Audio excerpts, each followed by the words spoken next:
கிறிஸ்துவுக்குள் பிரியமுள்ள சகோதர சகோதரிகளே, பலந்தரும் தேவன் எபிசோட் 1919 கர்த்தரை துதிக்கிறேன், மகிமைப்படுத்துகிறேன். இந்த நாளிலும் எரேமியா தீர்க்கதரிசியினுடைய புஸ்தகம் 21 அதிகாரம் 8வது வசனம். பின்னையும் அவர் இந்த ஜனங்களை நோக்கி, இதோ நான் உங்கள் முன்னே ஜீவ வழியையும் மரண வழியையும் வைக்கிறேன் என்று கர்த்தர் சொல்லுகிறார்.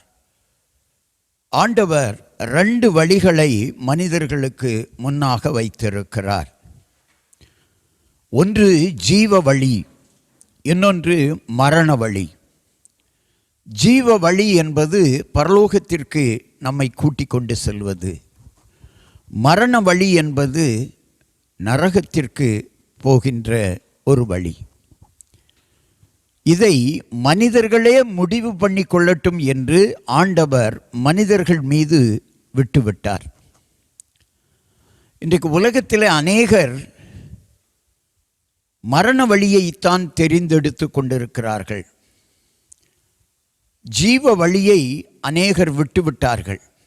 ஏன், கிறிஸ்தவர்களுக்கே ஜீவ வழி பிடிக்காமல் போய்விட்டது. அநேக கிறிஸ்தவர்கள் ஜீவ வழியை பின்பற்றுவதில்லை. ஜீவ வழியிலே பாடுகள் உண்டு, வேதனைகள் உண்டு, நேர்மை உண்டு, பரிசுத்தம் உண்டு, உத்தமம் உண்டு. எனவே ஜீவ வழியிலே வாழ்ந்தோமானால் நாம் கஷ்டப்படுவோம் என்று சொல்லி அநேக கிறிஸ்தவர்கள் ஜீவ வழியை விட்டு மரண வழியை தெரிந்தெடுக்கிறார்கள். மரண வழியிலே இந்த பூலோகத்திலே வேண்டுமானால் சந்தோஷம் இருக்கலாம், பூலோகத்திலே வேண்டுமானால் கஷ்டமில்லாமல் வாழலாம்.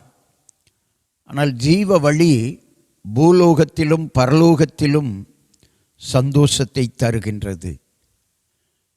எனவே ஜனங்களுக்கு முன்பதாக, மக்களுக்கு முன்பதாக 2 வழிகளையும் கர்த்தர் வைக்கிறார்.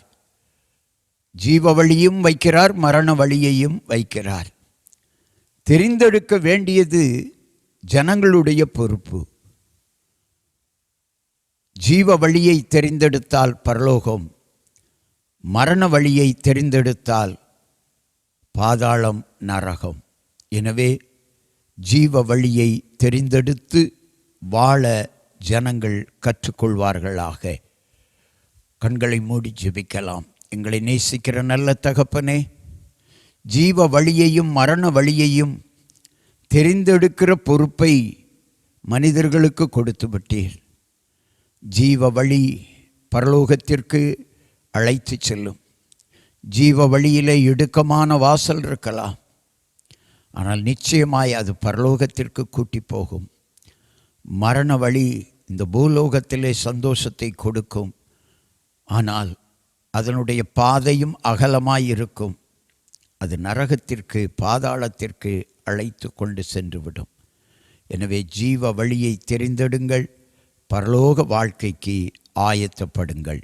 இயேசுவின் நாமத்தில் ஜெபிக்கிறேன் பிதாவே, ஆமேன்.